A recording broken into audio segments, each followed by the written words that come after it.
Some artists seem to dominate the charts for a while, flop with a couple of releases, only to come back to the top. In this video, we look at 8 artists with very inconsistent careers. Nelly Furtado. Nelly Furtado burst onto the scene in 2000 with Whoa Nelly, which produced hits like I'm Like a Bird and Turn Off the Light. The album was successful, even though it sold 4,000 copies in its first week.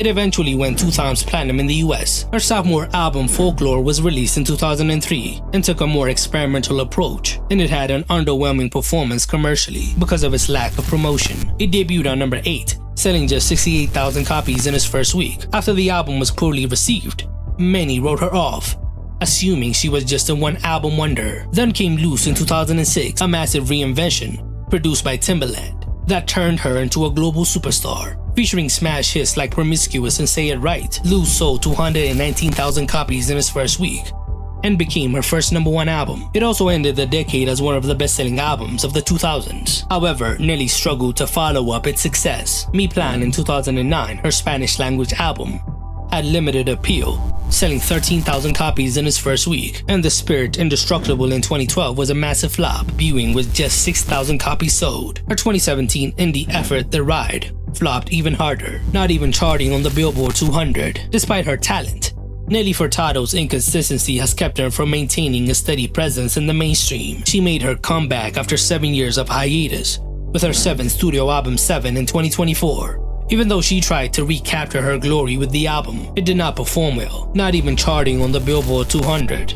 Nelly Furtado has had a tumultuous career, full of highs and lows. Jennifer Lopez. Jennifer Lopez's career has been a roller coaster of massive highs and frustrating lows. Her debut album On the 6th was released in 1999 and sold 112,000 copies in its first week, spawning hits like If You Had My Love and Waiting for Tonight. She quickly became a superstar with her follow-up album J-Lo in 2001, debuting on #1 with 272,000 copies sold just in the first week. Then she continued her momentum with This Is Me Then in 2002, which sold 314,000 copies in its first week, even though only debuting on number 6. By the end of the year, its sales were lower than J-Lo, and it was considered a step down. And her momentum continued fading with Rebirth in 2005, which debuted with 261,000 copies, but failed to produce any lasting hits. Then Brave in 2007 flopped hard, selling just 52,000 copies in its first week. J-Lo managed a major comeback with Love in 2011, thanks to the global smash On the Floor, but the album only debuted with 83,000 copies sold. Her follow-up, AKA, was released in 2014, but was a commercial disaster, selling a disappointing 33,000 copies in its first week. J-Lo has had one of the most inconsistent careers in music history, but she still remains a cultural icon, thanks to her success in film, business, and branding. While she still had multiple comeback moments, her albums are not really considered all-time classics. Her latest project, This Is Me Now, was released in 2024 after a lot of hype, but it opened with just 14,000 copies sold, proving that while she remains a star, she's more of a legacy artist now. Kylie Minogue. Kylie Minogue's career has been quite a journey since her debut in the late 1980s. Her debut album Kylie became popular in her native Australia and even crossed over into the US, peaking at number 53 on the Billboard 200. The album spawned some of her biggest hits, like I Should Be So Lucky. Her second studio album, Enjoy Yourself, was released in 1989 and debuted on #1 on the UK Albums Chart and remained in the top 10 for 16 weeks. It continued the momentum she built up with her debut. This early success established her as a pop star. However, it was not smooth sailing after that. Her 90s were kind of underwhelming. For instance, her 1997 album Impossible Princess received mixed reviews and struggled commercially, leading to a period out of the spotlight. Despite this setback, Kylie made a remarkable comeback with her 2001 album Fever, which included the hit single Can't Get You Out of My Head, bringing her back to the top of the charts. It is still considered her peak. She never stopped releasing music, dropping 3 albums in the 2000s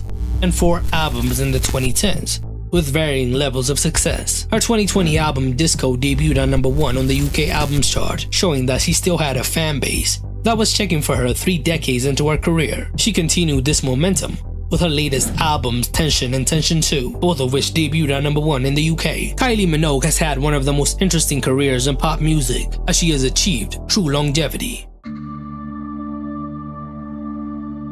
Cher. Cher is one of the most legendary pop stars in history, but her career has been anything but stable. After her initial success in the 1960s with Sonny and Cher, she transitioned into a solo star, scoring hits in the 1970s, only to experience commercial struggles in the late 70s and early 80s. However, she made a comeback in the late 80s with rock-heavy albums like her self-titled album, which peaked at #32 on the US Billboard Albums chart, and Heart of Stone in 1989, which was certified 3 times platinum in the US, spawning big singles like If I Could Turn Back Time. Her biggest moments came in 1998 with Believe, where she dived into electronic dance music and scored the biggest hit of her career with the title track. The album was a slow burner, finally peaking at #4 and going on to sell more than 10 million copies worldwide. However, her next album, Living Proof in 2001, failed to capitalize on that success, opening with only 82,000 copies. Despite being a solid dance pop record, Cher then took a long break from music, returning in 2013 with Closer to the Truth, which debuted at 63,000 copies but lacked longevity. Her most recent album, Dancing Queen, released in 2018, was a collection of ABBA covers and was a surprise hit, opening with 153,000 units, her biggest debut in decades. Cher's ability to reinvent herself is unmatched, but her career has had major dips. While some albums changed the landscape of pop music, others struggle to leave an impact. She remains a cultural icon who has done a lot for pop music. Enrique Iglesias.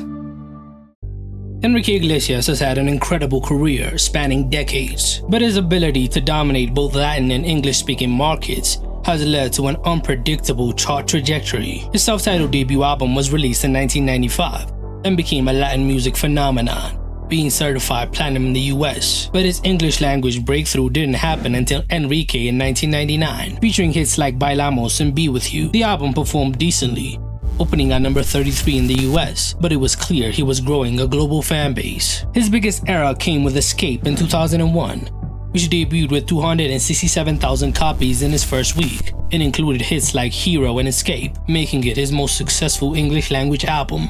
However, his follow-ups struggled to maintain that momentum. His 2003 album 7 was a disappointment, with none of its singles cracking the Billboard Hot 100, a massive drop from Escape. Insomniac in 2007 only managed to sell 45,000 copies in its first week. His later albums, Euphoria in 2010 and Sex and Love in 2014, contained some of his biggest EDM and Latin crossovers, Bailando, El Perdón, and I Like It, but neither album had impressive first-week numbers in the US, selling 27,000 and 24,000 copies respectively.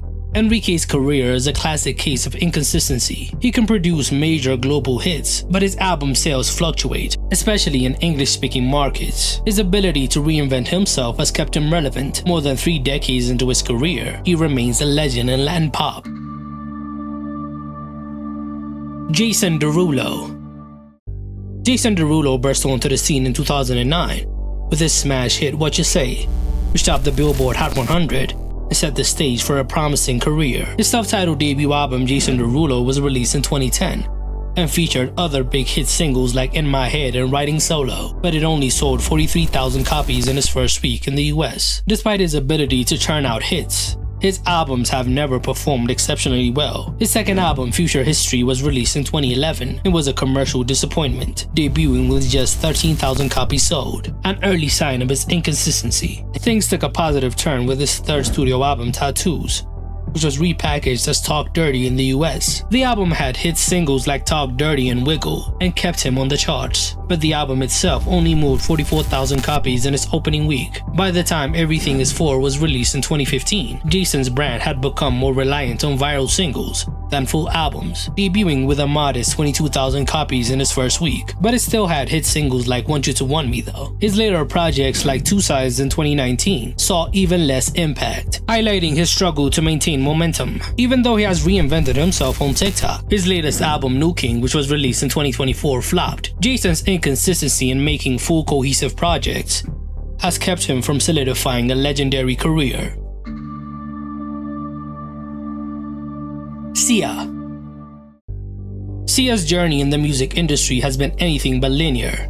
She began her career in the late 1990s as a vocalist for an Australian acid jazz band. After the group disbanded, she released her debut solo album Only C in 1997, which received minimal attention. Her next albums like Healing is Difficult in 2001 failed to make a significant impact, but her 2004 album Color the Small One gained some attention because of the hit single Breathe Me. It wasn't until her fifth studio album We Are Born, which was released in 2010, that she experienced a breakthrough, earning critical acclaim and debuting on number 2 in Australia. The true turning point in Sia's career came with her sixth studio album, 1000 Forms of Fear, in 2014. This album debuted on number 1 on the Billboard 200, selling 52,000 copies in its first week. The lead single Chandelier became a global hit, peaking at number 8 on the Billboard Hot 100 and earning multiple Grammy nominations. Following this success, Sia released This Is Acting in 2016. The album debuted on number 4 on the Billboard 200,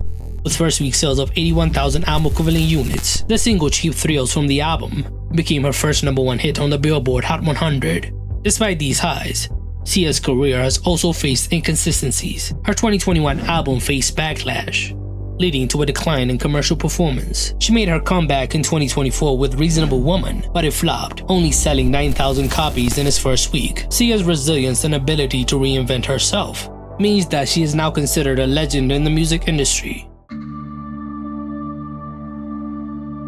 Lady Gaga.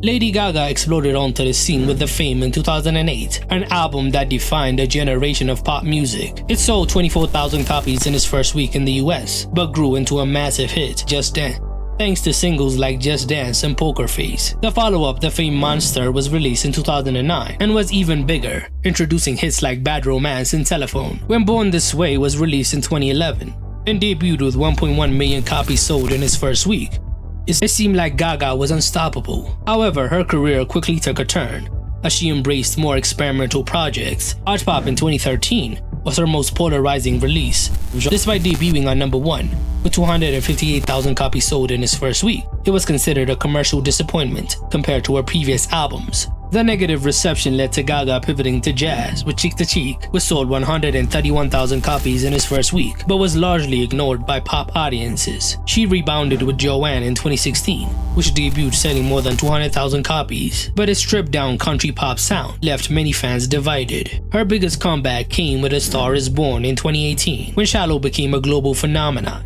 topping the Billboard Hot 100. However, her next album, Chromatica, was released in 2020 and was supposed to be a return to form, but it didn't end up becoming a career-defining album. Despite a strong debut of 274,000 copies sold in its first week, it didn't have much longevity. She just released her new album Mayhem on March 7 of this year, which is expected to perform well. Gaga's unpredictability keeps her exciting, but her inconsistent detours have led to a fluctuating career. Which artists with inconsistent careers did I miss? Tell me in the comments below.